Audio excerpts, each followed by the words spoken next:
smart, saying we just played an 80-minute game, let's just throw all the cards down and try to even it up. If that happens, then it happens. If it doesn't, then 3-1 for LPL. Who knows? I mean, it sucks to lose, and it sucks even more to lose slowly, right, after a long game. That's true. No Zoe, no Ornn, no surprises. A lot of no's so far. Let's see if we get some yeses. The Jace No goes Jace. out. No Jace. It's going to be some no's to start, I guess. We'll have to deal with it. Well, So will Ziv and the mid laners. 957 also not getting that Ornn. The only one to actually get it. And it was a bad idea for that team. Yeah, it didn't even look like it was an incredibly well-practiced Ornn either, but it's just like Ornn is so busted. That was an Ornn versus Zoe game, too. Malzahar as well banned out, so we see a little bit of that hit in the mid lane once again.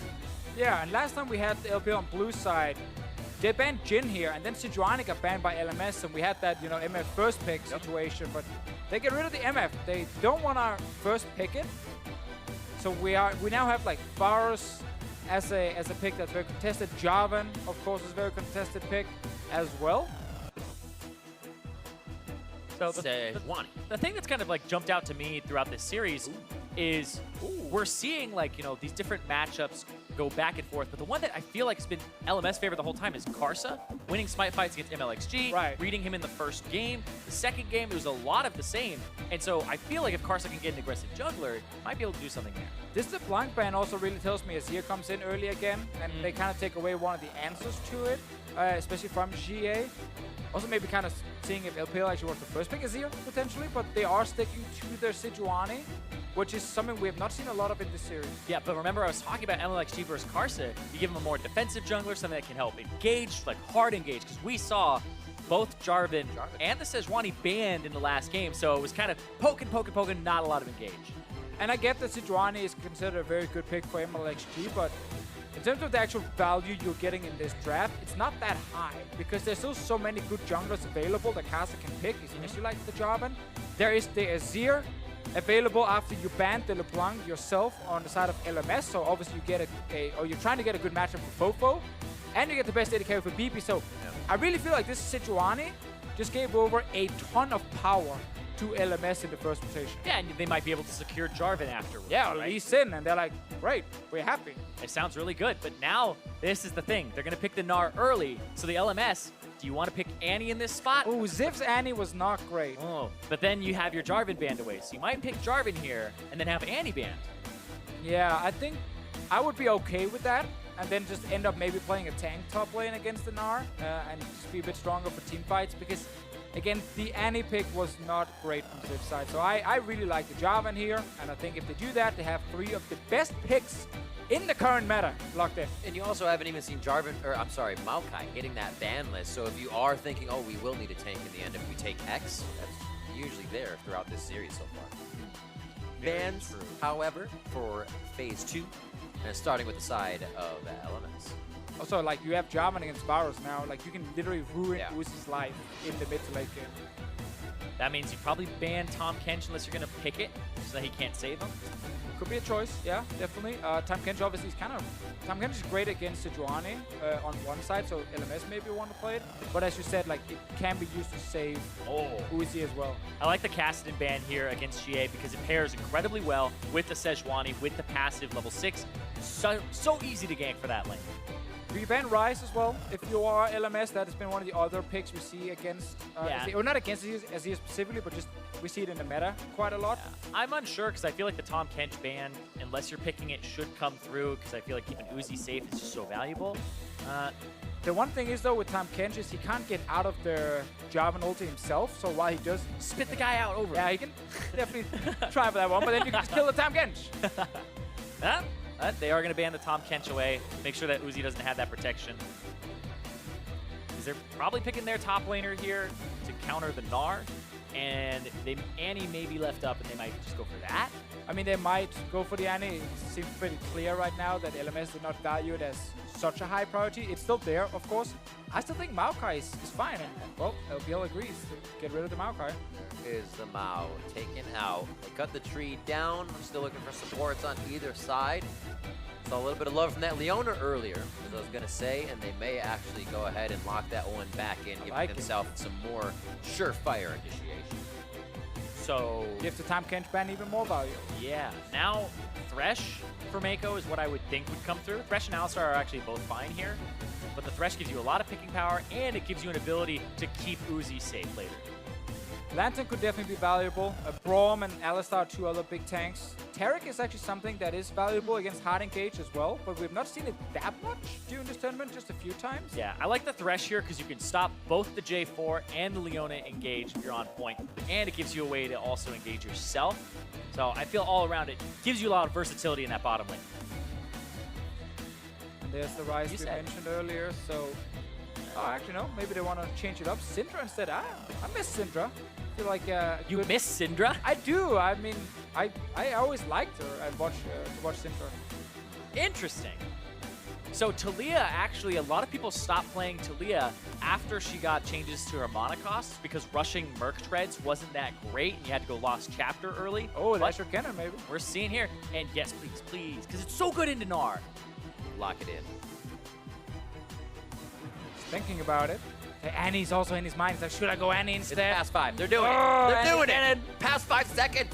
Yeah, let's go. I love the Kennen pick so much. As we get into the game and we see what he's got going for him, I'll talk more about it, but I'm excited about this. They have a lot of initiation.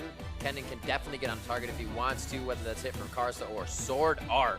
But what are we looking for the LPL here? Kind of a similar composition, but they are giving themselves some initiation stuff. Well, there is, of course, a lot of roaming potential from Taliyah, but I think there's a lot of risk in this LPL draft. Like, looking at Leona and Jarvan on the side of LMS, that's a lot of tools to kill Varus and Taliyah during this game. And Thresh in itself, yes, he can lantern out one guy, but that's hard if you're already getting chain CC, then you're not getting out. And actually what teams can do, especially in the early game, is you can kill the Thresh. He's not that tanky. If you want to camp the bottom lane, you just go for him instead of the Varus. Yeah, and you think about Xiye, the way that he was playing in the LPL, go to the bottom lane, help out Mystic, right? It was a bottom lane centric team, and I want to see them try to do that here. They have so much CC, so much pick, and the roaming of the Taliyah can set that up as the LPL are looking at match point to take the All-Stars Dream Team Championship. And they are about to be on the Rift. We'll have to see what Runes Reforged they have chosen, as we also get that Kennen in the game, and said you'll talk about that one. We'll make sure to hit the top lane matchup in general. But it's also been, as we move down one slot, Mlxg and Karsa, very big in the early game, whether they have been focusing that top lane or giving it to BeBe and SwordArt in the bottom. We'll have to see which way it switches up here for Game 4 of the Dream Team All-Star Final matchup.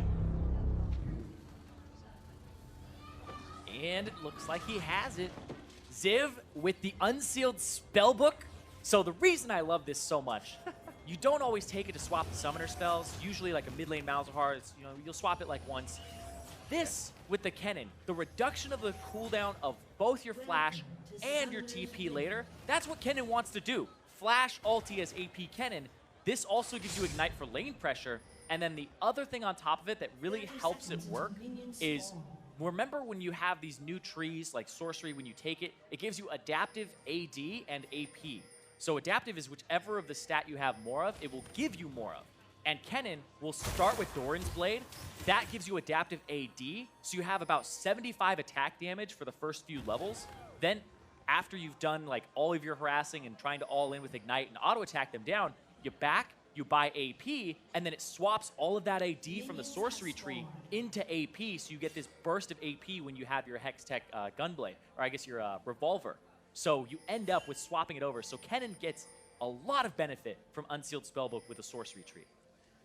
Interesting, messing with your kind of laner's resistances. Yeah, I really like that a lot. We saw it in the Kespa Cup as well with like Misfortune, where they would buy like a Frost Fang on support, and then they'd buy a Serrated Dirk after they were done harassing with E and go for Q-Poke. So using the adaptive parts is something where I think from a design perspective, you were looking more for, this will help both people, but there are some champions that can utilize and swap over. Very interesting. You also decide to actually pull for Karsa down the bottom lane to see if maybe he can reach the top side even faster. Obviously with Ziv and this Kennen, everything you're highlighting right there, Zirene should give him a very strong laning phase where he can try and be a bully, and that's what you normally see with Kennen against Gnar. Typically then, if you are pushing early game as a Kennen, you need some backup for yourself, otherwise you could get early gank. Yeah, that's the thing, is it can really kind of rain on your parade, and then you might have to swap to TP a little earlier than you want. But BeBe's already taking so much damage. Getting in with those autos, making sure Meiko gets his flay hit, passes damage on. And a nice piercing arrow coming in from Uzi. They'll keep it right up to the turret, but also kind of slow it down. Try to get another bit of a wave stacked up here to give a harass to LMS. And we do now see Karsa already on top side again. He had that Leisha blue buff we highlighted. He's doing the Rift Scuttle at the moment, and it just makes it very easy for Ziv to just be a bully and just play super aggressive, knowing his jungler is nearby. Yeah, but this will also give Karsa information that Mlxg is near bottom. He can infer that from the camps that are taken here. And also the fact that, you know, saw 957 get to lane a little bit later. Big bot for Mlxg. Says, I'll be here if you see me needing assistance. But junglers are actually opposite sides of the map. For really the first time, we won't see them gaining a counter or jungle gank before that level 3. Yeah, and again, both teams kind of know, because on the LPL side, you knew that BeBe and SwordArt were pulling the blue buff. Right. And you're like, okay, so it's probably going to go blue, red, and be on top side. You're kind of calling that for your team. And the same thing you highlight the FoFo Arena with, of course, Mlxg on the bottom side. So no early ganks being pulled off just yet, but that's fine if you're Ziv. You don't need ganks. You just need to play 1v1. And you could probably solo kill once you start getting more ranks into, I believe the W is what you usually like to max first. But if you're really good at Kennen, and you just land those Qs with no follow-up, then that might be what we see him max. So keep an eye on that as he hits 4. It looks like it is Q for him. So yeah, he's just looking for the Q follow-up after his stun. The bot lane setup, though, is kind of wacky right now with Ezreal and Leona. So you kind of are struggling in the early game right now with your BeBe. You're taking a lot of poke damage, but then you have an all-in support next to you who can't really all-in yet because you're low. It gives an interesting dynamic for them, but if SwordArt can actually all-in onto someone like Uzi, then Leona's early game is super good. Like a lot of base armor, she got 20 added when the new runes came into the game. Her W got buffed as well, 5 more armor on that one. And of course with Aftershock, even more tankiness and damage. So she's actually really strong if she can finally connect onto the enemy AD carry. Yeah, but I like that Meiko is just standing on top of Uzi, babysitting him. He's just making sure that he'll be able to play whenever it comes up. Yep. It is the tough part. It usually becomes a thing where you can actually get in your AD's way. They're like, all right, stop, I get it. You're helping me. You're in my way, though. But he's staying just behind him, ready to walk up front. Or like you said, that Zen Blade flay. So what SwordArt can do is be a little bit annoying and move up and use the E where he, on purpose, will actually miss it just to the side, just to see if there's instantly a flay reaction happening from Meiko. Ooh. One after the other. Lose all lane pressure for a moment just to test him, but they don't have pressure at all in the first place, so. Mlxg, though, trying to affect mid. Taliyah actually back here, so. Like a little bit of pressure. He's kind of taunting. Why would he taunt like that? He flashed. Flash blown there by FoFo as he thought he was just going to be able to walk away from the situation. Yeah. Interesting. Got caught there. I mean, that's a worth gank where your mid laner is back. Now he's going to get a better back timer and maybe even freeze here because the minion wave is pushing towards him. So much follow-up damage. You can see BeBe's health bar on the bottom right of the screen, and basically, lanes can get like that. You either are full health and farming, you're farming from no health, and you continuously stay there. Yeah, he's constantly throwing out Qs like, give me a health potion. Like, he's just hoping for one. He's going to back now, though, get his tier right on point. Talking also about the Kennen top lane, you already highlighted the spellbook. The rest, in terms of his runes, currently in this game here, he has perfect timing, obviously, as you can see with the Hourglass. Then he has Futures Market. Ooh. Try and make sure on his first few back, he can really get a lot of value right there. Interesting. And then also running, in this game here at least, with Cosmic Insight, so a bit more CDR. And interestingly enough, Ultimate Hat from Sorcery as the second tree, so it is truly all about the ultis, flash ulti in, and try and be as strong as possible with that. Flash ulti. Oh. No follow.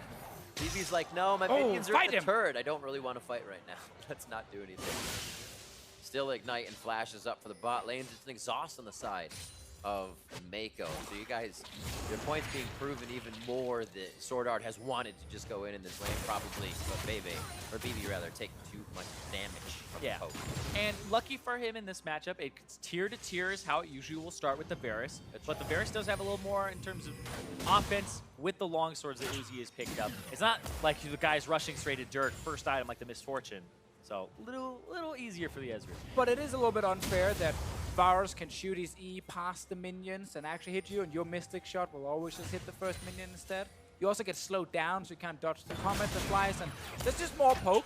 Right now for Uzi, you can see land quite a few of these straight on to BeBe, and you gotta utilize that advantage as Varus, because later on in the game, your value is not as high as an Ezreal's, because you will have to deal with Jarvan and Leona trying to kill you in every single fight, and it makes it very hard to auto-attack as a Varus, and that's why his early game is so important. And if BeBe can just keep his tower alive and try and like get as much farm as possible, then he's actually doing his job. That's kind of what it is right now, 68 to 49. You gotta think, what and how much does BeBe have to dodge in this lane? Is it a hook? Is it a flay? Is it a piercing arrow? And there, they consider that fight very well, coming up just a bit in the advantage of HP. But Xiye finding his way down to the bot side, ultimate ready. 6. Weaves a wall that could be very poor here for the LMS. SwordArt is the focus. Will he be able to flash from the wall? Oh, the hook back over. He says, you aren't going anywhere. And now FoFo trying to see what he can do. Not close enough for an Emperor's Divide. That flash was blown in lane versus Mlxg's game. Both top laners had used teleport to get back to lane, so they couldn't affect this bottom fight. And that was just a superior roam from Xiye. And like I was saying at the start, this is a Taliyah that wants to roam, and the way he was playing in the LPL with Mystic, bottom lane focus, that's what I want to see here. And in his second tree in this game here, it's domination. He has Relentless Hunter, so he gets more out of combat movement speed if he gets some takedowns. He just got the first one in this game. That's very important for him. Let's see how he did it here. He's going to move so quickly. Taliyah with the passive up against walls, worked ground, and then down on top of it, right here. SwordArt, kind of beat it, bro. And then BeBe with the E over. And Mlxg not quite hitting it, but look at that. The flash blown from SwordArt right into the hook. Yeah, worst feeling ever. He tried to get behind the minion so the hook would land, but he was just not fast enough. The booty got caught, and he died. Meiko, You gotta get that snatching it up. booty with you, otherwise you die. I always forget. No, Always leave it forget. behind. Oh well, next time, there's always another. Last time, Meiko gets it this one. SwordArt gonna be looking to keep himself very safe now as the bot lane actually towards mid. All summoners down for them, so they do have to kind of take a breath, farm it up, get themselves back into a good position. Yeah, we got double Moby Boots early on from the supports. No one rushing Sidestone this game here, so we should see a lot of roaming from them. SwordArt will struggle to get out of lane just because Uzi will keep pushing in against BeBe, so oftentimes you're just stuck under that tower and you're waiting for the second Taliyah roam, and it doesn't feel good. I think they found a bit of the formula here. Winning that bottom side of the map, putting their mid laner on a roaming champion, because they've had pressure in multiple games against BeBe. And with this matchup, where they have superior wave clear and poke, using it early, you can see that CS advantage already coming through. Yeah, keep getting some damage on turrets, wait for next big ulti, and then you can make the exact same play we just saw before here. 957's TP is on cooldown right now, but it will be up fairly soon, and then he just saves it. And he's ready to join as well. Meiko looks very, very close to hitting, and BeBe has to continuously skirt around just to get his farm in. As we said, also looking for the piercing arrows. But on the bot side isn't the only aggression. Mid is also about to find Well, the thing is, FoFo has to try and keep Xiye in lane and maybe get some vision of this area. But this is now LPL territory, and they caught Karsa. Wham! Glacial Prison locks him up. Can Karsa get it? Oh! The flag drag play as Meiko comes to play 2-0 as we're coming up on 11 minutes in the game, and Mlxg is a benefactor of that one. Great play, and Karsa is stuck in this situation where he feels like he needs to be bottom side to help defend to stop his bot lane from dying, but that means he doesn't snowball anything. He doesn't go top lane and get the cannon ahead. He's just stuck down here where he's a lot weaker on this bottom side. And great ulti from Mlxg, then the Moby Boots paying off for Meiko to get in range, and then flash plays. The flash play backwards to end up stuffing in there. Meiko, so far so good. It's that booty again. Not getting out. That's some big hits. Those hooks are going to hit. SwordArt trying to walk through the box. But that may be the box that BeBe goes down. Oh, he switched to Chain of Corruption, hitting its target. Uzi with the snipe there. Not with the ability that you would expect, though. I figured it was going to be a move forward auto. Focused on SwordArt and over the shoulder. Hook shot. Takes out BeBe. So we're just going to try to hold this. And hey, you can see both Uzi and Meiko are like, what are you doing? Stop that. Well, Karsa's on the way. He's baiting. A little more defense from the W. I don't know if it's going to be enough, though. Meiko to first start tanking the turret. Like No, it goes now. to Uzi. They have to be very careful. And that potion that SwordArt just chugged keeps him alive. First trying to hold the wave, maybe for his AD carry, and secondly, yeah, it would have been a good bait. It would have been a good bait. Could have been a good one. They have a control ward in the brush, but right there, another play from Meiko. Missing the ult right after. Oh, sucks for SwordArt right here. The fact you can't get in with your E, then you miss your ult as well, and ulti takes down BeBe. That's not something I see very often. Yeah. No, being sniped with a chain of corruption is the final killing blow. Almost never. Now, now you know not to do it to somebody because it'll fizzle. Yeah. Don't hit the guy that's going to die. Meiko pretty much played that as well as he could. Aside from the hook going a little wide, the box coming down for the slow, the exhaust at the right time. And look at this, Mlxg on the Sejuani already able to affect the lanes a little bit better than the previous game. Picking up the pace. 3-0. That's something that doesn't feel good either. Ziv's been like, I'm farming great, we're doing okay, I'm only a few behind. Oh wait, no, I don't own this lane anymore at all. Wait a minute. So the map is being heavily affected. Meiko on point. The one at the turret, a little bit easier to read because SwordArt's going to want it. That was in the middle of the lane. He is on point. This is what Meiko fans have been looking for, right? That Thresh, that pick that he is known for a lot of the times. Right there, every single time. I feel like he's standing around top of Uzi, the Flay stopping almost every single engage with SwordArt. And meanwhile, up top lane, the Gnar is not really losing this lane because AP Kennen, who obviously can't bully as hard as the old AD Kennen we used to see. So at the moment, LPL are doing well in every single lane. Yeah, 957 played it really safe, and Ziv never got to even use Ignite. Swapped it over to TP before he even got a chance to all He's using it right now, bot lane. And there it is. Far behind, Lantern over to the right side. He actually cancels that on the fountain, so we'll be able to get back to lane. It is so beautiful to watch a support just protect his AD carry like this. Like Flays, the Lantern here, using the Moby Boots to get further away. Like just great knowledge from Meiko. In the fog, trying to stun lock and get Karsa there. Oh, I don't know if Ziv wants that. He jumps off early. Wow, Mlxg actually gets out of this one alive. They drop Karsa, and they want more. They say, put down the Weaver's wall so we can weave a few more kills for the LPL. The pick after the pick after the pick. The constant CC chains are coming through, and they are making this bottom lane's lives miserable. This is exactly what you need as an LPL fan after that 80-minute game. A strong early game performance where they're snowballing. Mlxg gets caught at first, but after all the CC, he just gets out, throws the ulti back, swag move. That was a Taliyah seismic shove to finish off Karsa.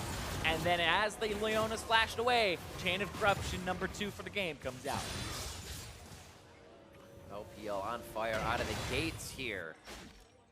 5 kills in 15 minutes. And now don't slow down. Yeah, don't slow down. 5,000 gold lead. You just killed that bot lane tower. Get Uzi in a new lane where you can kill another turret or take down an early Drake.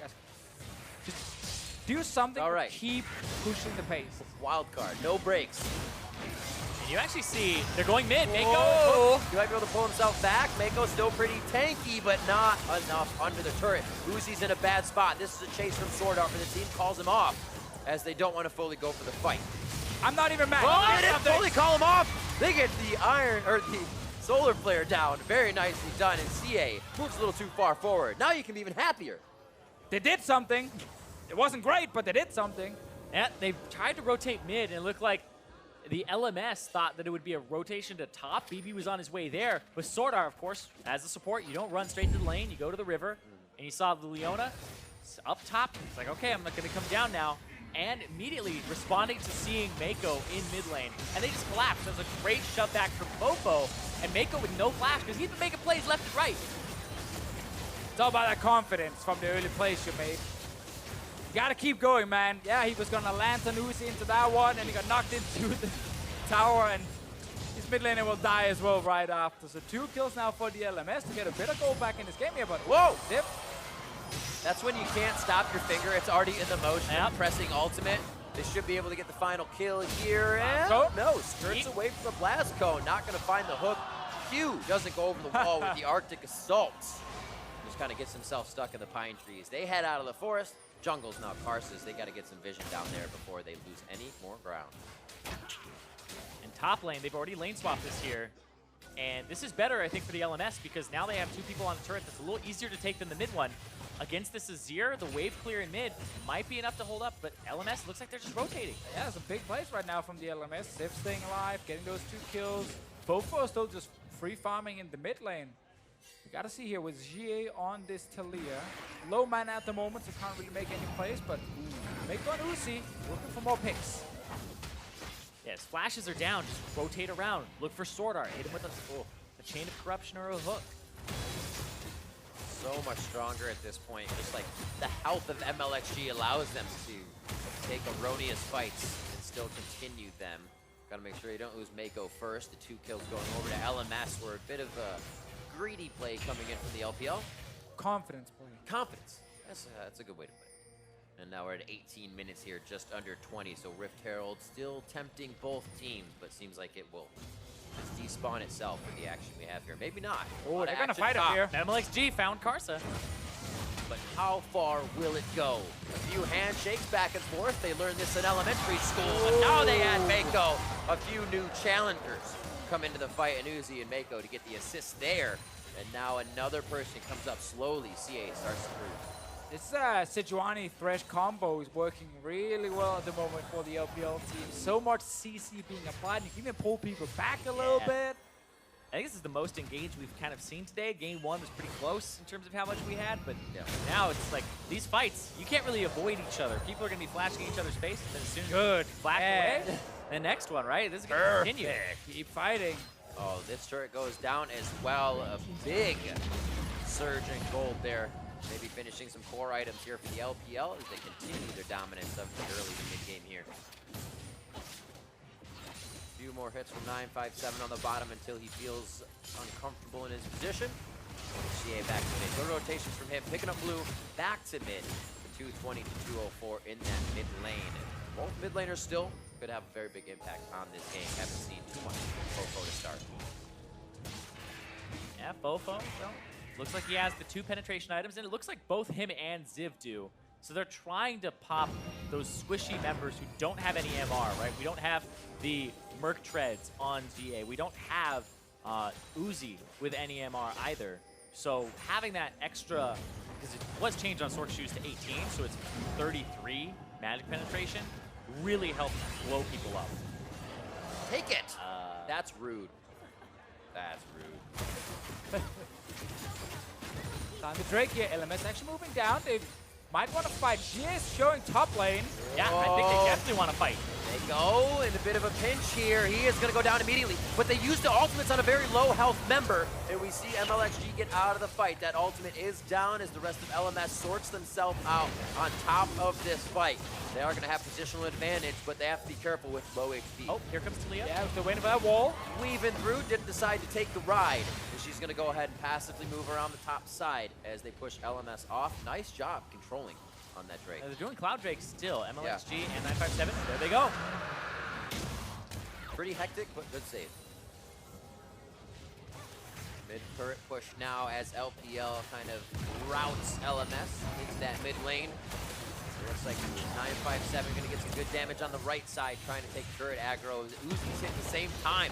Damage on the turret is what they need, and they did focus it right away. Beautiful chance to get in there. Hit by 957, throws LMS against the wall as they get confidence while the turret goes low, and BeBe is trying to fire back and stop the onslaught. Again, LPL here constantly trying to push for more turrets, more objectives. Mlxg took a lot of damage before the fight even started and stayed in anyway, but managed to get a 1-for-1 and a mid lane turret, so I call worth it. I'll go with you on that one. We'll see it again, and we can even double determine if it's worth it. So well done here from 957. Oh, the flash, the reposition, and then the Gnar. That was pretty much everybody out of that fight. Oh my god, oh, okay. Ziv sold his broken stopwatch. I know you're going to eventually build the Zhonyas you would hope on Kennen, but he just wanted more gold to start getting towards item spikes faster. The red buff. 80 carries mortal enemy. It happens all the time in North America. Oh, will he do it again? Will it reset? Ah, got it. Nope. We weren't allowed to see it though. I'm also still waiting for Ziv to kind of land that big flash ulti. Yeah. We were kind of waiting 80 minutes in the last game as well for him to do it on Annie. I think we got one at the end. You're right. But Yeah. in So this what you're one saying here, is you're still waiting. I'm definitely still waiting. He's on this cannon here. He didn't manage to bully the lane, so that wasn't too great for him. Obviously, that's one of the problems with the AP cannon. It's not as strong in early game. But now, rank 2 ultis there. Leandris is ready. No hourglass, of course, so it's a bit risky, but you gotta get in there. Proto is coming. We need that big flank ulti from Ziv, otherwise they're gonna lose the fight. And I feel like the beauty of the spellbook is you get to fish for it more. If you go for a TP flash and you make the play, hold on. Follow-up damage, that's the ultimate coming in from Meiko. They decide to commit just a little bit, and yes, Xiye is able to make it over to the side and help his team out on the wing. They pick up another kill, and that is going to be SwordArt down as LPL moves to the middle turret. I try a set of a tower dive mid here. We have 957 moving around on the Gnar. Meiko and Mlxg on the other side, but still a little bit too early for them to start the Baron just by killing the support. So they're looking for damage on mid turret. Ooh. Now what BeBe wants to get, doesn't have too much sustain himself. Sejuani ult from the side, a little bit of zoning, if you will. It doesn't look like LMS buys it. FoFo says we're going in, we can still protect this with those ultimates down, and LMS puts their foot down. Yep. And Ziv completed the proto belt here. And like I was saying with the unsealed spellbook, if you flash and teleport behind the person, you're going to have it on a shorter cooldown than if they TP and answer. And even if people flash away from you. So you'll have about a 90-second plus window where you can try to make that play again, and they wouldn't be able to flash away. It's gonna be hard for him though to push the Gnar actually away in the side lane. Gnar should be able to do more than fine there. At least they can TP together, as you said. And then If you can get his TP, it's actually a win for you with unsealed spellbook most of the time. It's the feed to win, Kennen. I saw Smep do it, where he jumped in, he gets everybody's flash, and he dies. He has the most deaths on his team. But then the next time he does it, he gets like 4 people, and it's the hero play. Scoreline won't be beautiful, but you can, you know, clip it, put it in montage. Make sure you get rid of all the bad Kennen ultis, put all the good ones in. it will never beat the Smep ulti though from World. That's true. No matter what. That was one of the greatest moments ever and one of the saddest moments ever as a European fan. That's right. It was, I swear it was shrouded by the Nocturne. They couldn't. Oh man. We cheered and we cried.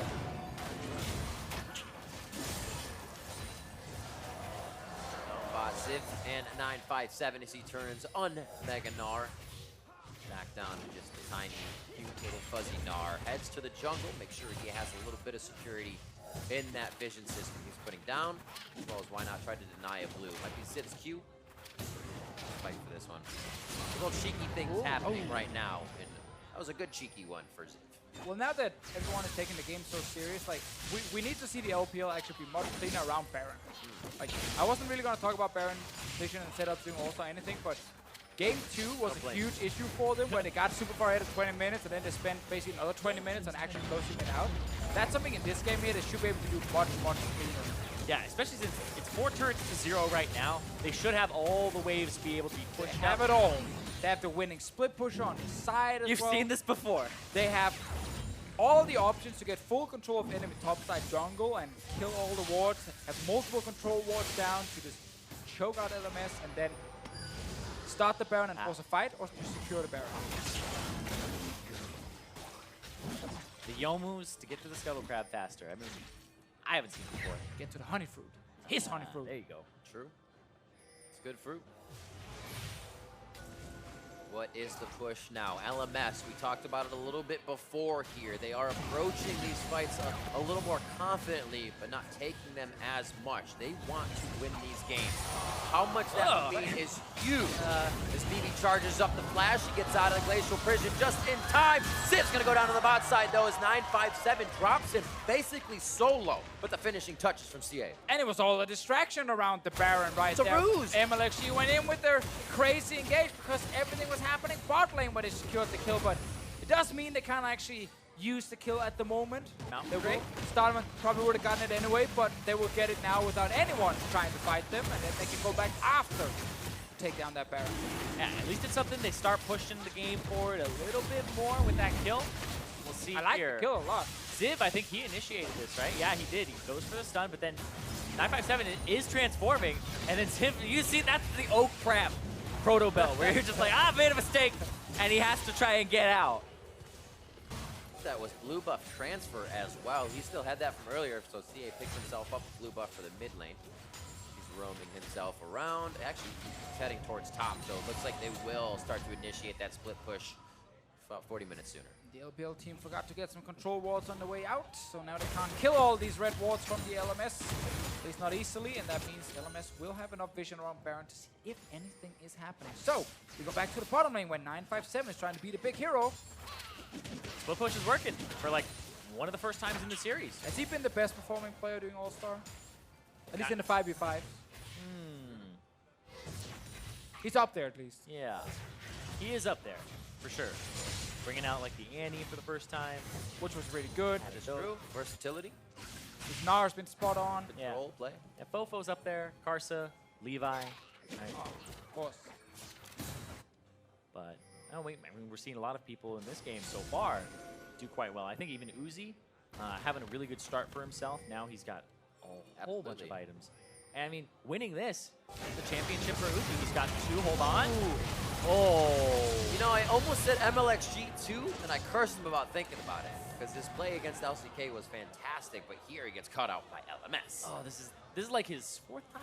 Yeah. It's just like game 2 all over again now, where there is this lead for the LPL and they're going for fight. Oh, Karsa. Karsa low. He is going to get burned down. The Leandres continues to shred away at his HP bar, and the True Shot Barrage comes through, just kind of passing wind over LPL. They feel comfortable to stay. 10-5 here. They're ready to trade. Yeah, and look at where the kills are, at least I mean the deaths are for the LMS. It's on the people who would be walking forward, and the same for the LPL, right? Yep. People who have to walk forward and even place wards, you're getting caught out, you're getting picked. It's like 5 deaths for Karsa, 3 there for SwordArt. These guys who have to engage, everybody else in the back line, they're waiting until a good engage lands. Sure, a good friend Mlxg needs to be close to his support so he can get Lantern out in case the enemy is in there, but obviously he got knocked further back by the Azir, so it was a little fucking nice. Whoa!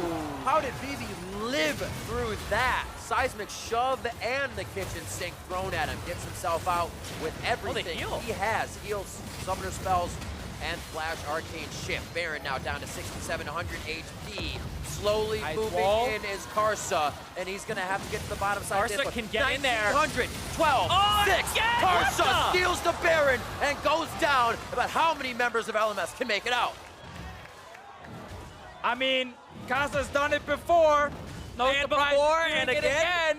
Keeps LMS in this game. If they lose that Baron, it's over. They will lose the entire base, but he steals it.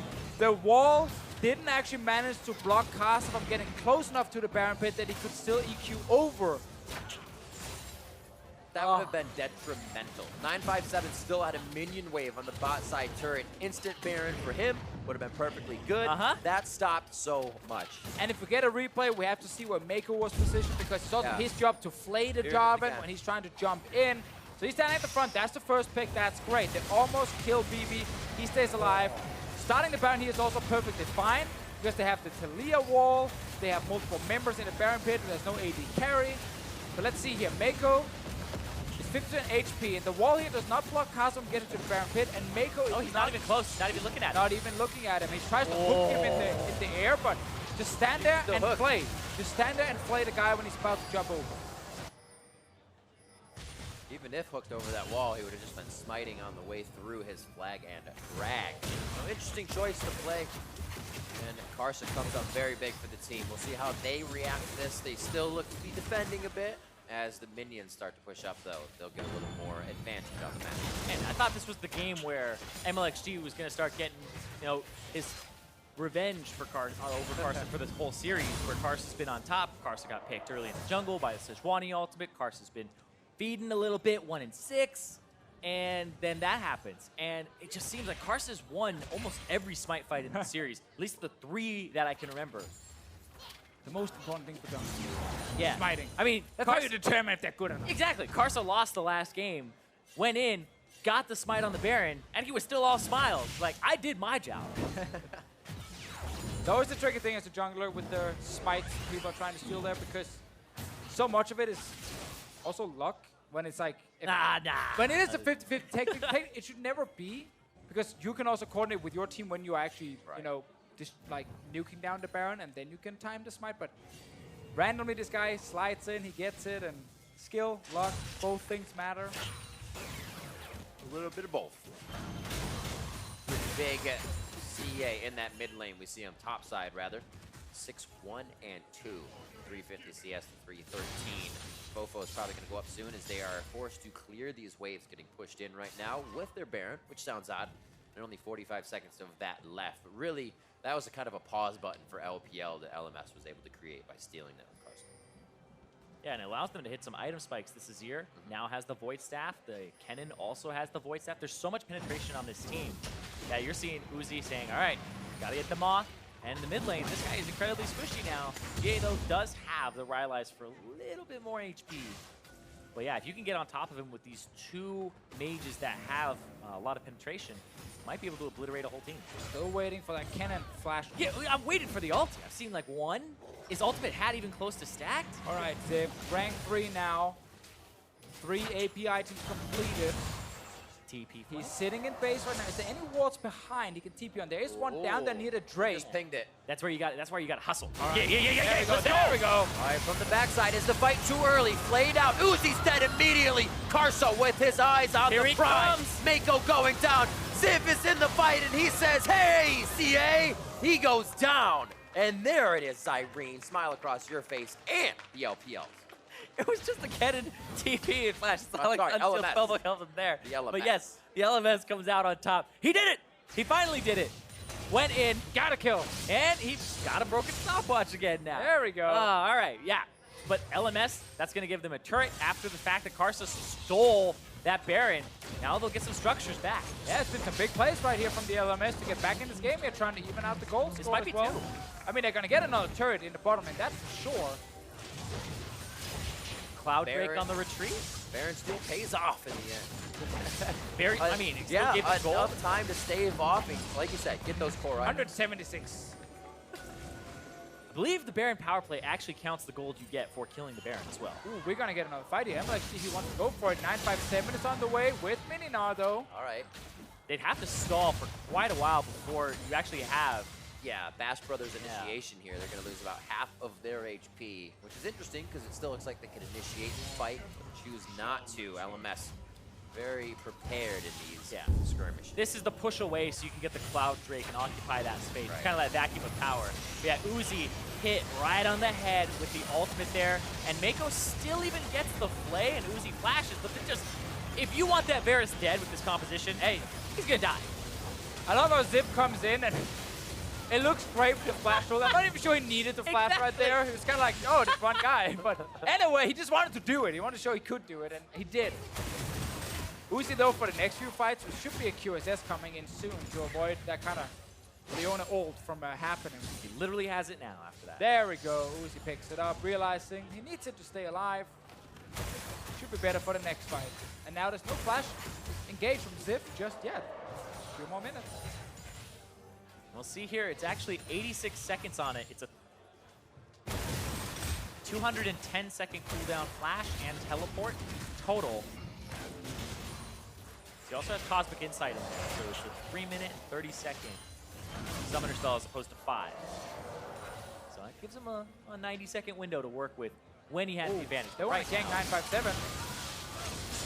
He's Gnar jumps right out of the flag and drag. He's going to go ahead and 1v1 on the other side as Xiye gets dropped in the jungle. Ziv going to keep himself alive with a quick lightning rush at the end. But that's FoFo picking up 2 kills, and they got the flash out of 957. And Xiye. The crazy comeback is happening right now. It starts with the Baron steal into a one-team fight, and now in the side lane, the LPL team thought they could actually gank Ziv. No. Not today, and you can see they backed immediately. Time to go to Baron. Up in 13 seconds, and that will be before both 957 and Xiye are back up. So they'll be able to get damage on it, and only one of those guys has TP even joined. Oh, there might be another fight here. Oh my for the support! word! Right onto Meiko, instantly down. Says nobody else can be saved from the fight now or get blocked off by that box. If you want to fight us, we're right back on you.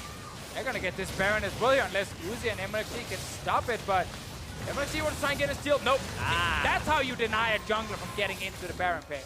You throw everything at him. You throw your face, throw the R, Everything. Get out of my face.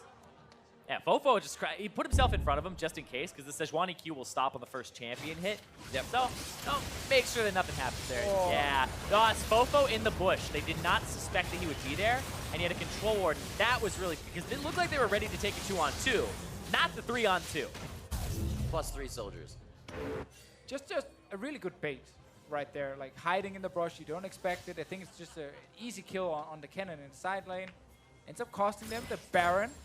Gold lead. It's gone. It's dead even right now. And that play isn't something we saw in the other games either. That would have been 5 minutes of tiptoe warding and then a little bit of movement. But you see, LPL tries to pull the trigger, LMS is ready. Yeah, and from like a vanilla strategy standpoint, there's no reason for the Azir to be there, and that's what makes that a good play. Because he should be Why somewhere is else. this guy here? Exactly. So you go, he should be over here, and your assumptions are then used against you. It was perfectly executed there from the LMS. So what you're saying is it's not the LPL's fault. I'm saying if they're playing it by the book, yeah. That one was a good play by LMS for sure. Absolutely. Earlier with the Absolutely. Baron, that was on LPL. Gold, very, very close. Only within a few 100 pocket change here for both these teams. Coming up on 40 minutes in the game. Piercing arrow from Uzi. Whoa. I mean, I know going at a lot of skill shots is one way to get out of them, but a hook, that takes the balls. That's the Dark Souls dodge where you roll into the guy, and it's like, I have my iframes right about now. BeBe really playing with fire right now, but the rest of the team is lit up and ready to go right behind him. They take down mid. They got a nice wave behind it, all baroned up. Continue the damage on this second turret. Quick cleanse as that looked to be Mlxg's in. They find Karsa on the outside. 1 in, 1 out. FoFo goes in on the flag. And then get in. a shuffle. Mlxg is in. Ziv under the turret. That's going to be the slicing Maelstrom, slicing straight through.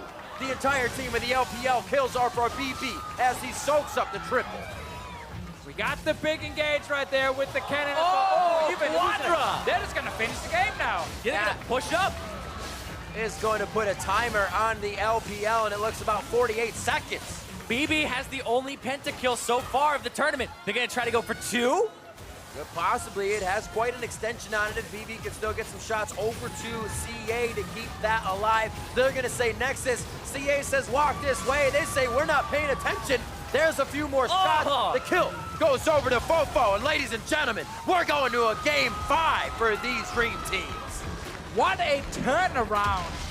Just like in game 2, LPL win the early game. They look so far ahead. But then when they have to play around this Baron, everything just falls apart.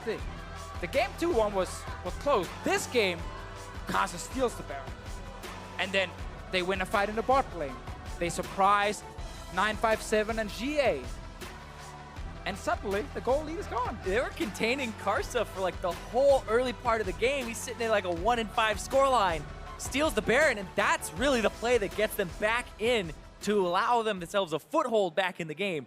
Karsa, he is fearless. The man of the hour, or at least man of game 4. It's been about an hour since the last since those 3 steals have happened. Got So a point. Definitely learned that we can't fully trust the LPL if they get a massive lead. Like, yeah, okay, they won game 2, you know, they were really far ahead, but this game, you know, same kind of lead. Not the same end result. Exactly. But after that 80-minute game 3, if we did not have a game 5, I know. I'd be so mad. Again, it would just feel wrong to not have a game 5 after such a long series. All the marbles. And even more ready for it after that game 4 because they definitely, both teams were connecting with more decisiveness, figuring out what they wanted to do. That was great. Yeah, right. great. We didn't have the 5-minute ward fests and then everybody walks to go get more wards. So hopefully that game 5 is going to give us what we want. For more on how the LMS tied this series, however, let's send it over to Dash and the analysts. Thank you very much, Riv. Exasperated faces back here as we're trying to make sense of what's going on in this best of 5. But either way, we are going to a 5th game. These two teams, I think they must have heard that this is the last competitive series of 2017. They wanted to give us as much League of Legends as they possibly could, and we're going to a game 5. Yeah, and Karsa giving us some good League of Legends. I mean, a lot of these Baron steals, I know it's been kind of hit and miss, a little bit swingy, a little League bit. of Legends 1 and 6. 4. Hey, very effective 1 and 6. But he got the Baron steal, and that's what matters because it lasted long enough that Ziv was able to learn how to play Kennen and figure out how to hit those big ultimates. Honestly, so like as much as it's a joke, so much of the series has just been about the Baron and the LPL's extreme inability to play around Baron, to take Baron, to deny the steals on Baron. Like, they just seem so bad around that objective that it's been pretty nuts in this comical, series. you'd have to say. Because obviously it's not that it's a 5-man team, but individually you should know that you have to. I'm on a Thresh, like I should play out the J4. You know, someone needs to zone them out, like deny steals, things like this, and that's to me why the series is not over. And communication is what I was praising them for yesterday, because against LCK looked like a super team that was just coming together, not gelling.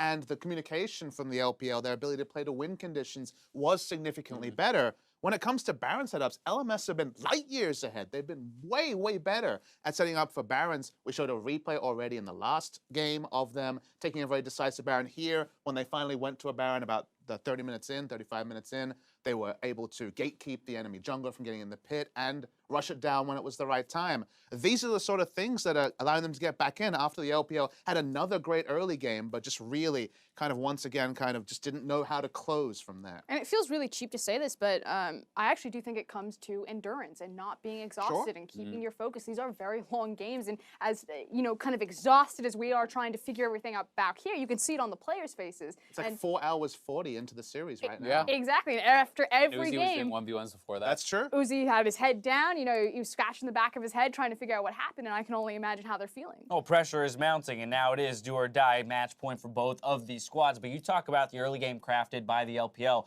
A large factor of that early game is Meiko specifically, and I want to take a look at him on this Thresh. Yeah, so this is a signature pick for Meiko. The early game looks phenomenal for the LPL, and it's in part because of the crazy plays that he's making in tandem with Mlxg right there. And it wasn't just that one, it was multiple plays repeatedly. I mean, this is in the next passage of play, and you know, when you're starting to think of MVPs on both sides, Meiko's playmaking has been consistent the entire series. Wasn't enough to get it done. This in this early pretty epic by Uzi as well. How often do you kill people with Varus ult? That doesn't happen very Very rare. Not at all. And I mean, honestly, the early game in general for their bot lane as a whole has been very strong. I think that, you know, Uzi and Meiko have been laning very, very well. Like, there's individual parts that are all looking great, which is kind of what you expect at All-Stars, but it's really not been coming together, especially around objectives. It feels like there's no clear focus of what they're trying to do or maybe who's calling it, so there may be some indecision. Right, yeah, so let's talk about those objectives, because obviously communication, we pointed out, this not being a 5-man roster that's persisted throughout the season, has had tremendous practice, yes, that minor boot camp, but communication should be expected to not be the cleanest and crispest we've ever seen, at least through the entirety of a year. But to your point, Ezreal, these are still professional players. And at the end of the day, world. they know what their role is when they step up to that Baron pit. Okay, I'm the Janna, I'm the Thresh. I have the ability to peel, to get that smite threat out of the pit, and that's not coming together in this instance. So for the LPL, who has been able to mount these, early game leads, is it simply decisiveness around the Baron where they need to be willing to almost take more risk and say, let's just full commit? Or are they respecting LMS too much by saying, hey, we're going to let this game extend another 15 minutes and continue to dance around these objectives? It's too extreme. So there are instances where you are seeing that decisiveness come through, and then Karsa makes a steal. That's because in the LPL, they're always going to flip coins. They're just massive gamblers, and they say, I'm the better player, so I know I'm going to make the smite. Guess what? You're not the better player than Karsa. He's going to steal it time and time again from you. Or they're way too indecisive, and they fumble the setup, which goes back to the vision control, which has plagued the LPL from the very beginning. And in terms of consistency, one consistent thing that we've seen the LMS do, ban Mlxg. Mlxg's suppression does interrupt smite, makes it more likely that, okay, it's not a 50-50 anymore, it's an 80-20 suddenly. And that being banned has really stopped the decisive flash ults and engages. It's only just been the Annie or one-off initiators. They've never had double initiate, and I think that stopped the reliability of the turns that were working against Korea. I just feel like, honestly, you just choose one guy. He's the shot caller. Everyone has to listen to him. Doesn't matter if it's right or wrong. Everyone needs to be on the same page, and that's what I'd love to see from LPL in the final game, because LMS has been so good by comparison around the Baron, both offense and defense, whether it's the steal, but also when they're taking them, they're actually zoning people out. They're working as a unit, and that's really what's shining through. Find a singular direction. Now, on the topic of the LMS, I want to take a look at the final fight as it played out, because decisiveness being kind of the key word of this segment, LMS shows some incredible decisiveness in this moment, looking to end the game. And again, I want want to do highlights to Ziv, because it really is him getting these Kennen ultimates where he needs to get them. And FoFo does start it out there with the swoopy doop, and then he flashes away to safety. But here he comes, big Kennen. That's a Did Riv get a swoopy doop in there? He didn't get a swoopy doop. Riv, Missed I opportunity. am eternally disappointed in you. Let it be known. Well, he's got one more game. I true. guess the LMS gifted him one more game's worth of one more opportunities shot. to get the swoopy dupes or the swippy swappies in there. But ultimately, BeBe once again coming up with the triple kill for the victory, extending it. This guy, in terms of a tournament that he's putting up as perhaps a last hurrah, pushing himself to that 5th game up against Uzi and Meiko in the bot lane. He's got a tough task ahead of him, but he's performing very well. And in terms of legacy, it's pretty cool to see him on his World Championship Yep. skin, Yeah. playing the Ezreal, the signature pick, and doing great on it. All right, down to one last game. One game separates each of these teams from ending 2017 as champions. See who can claim the crown when we return after the break.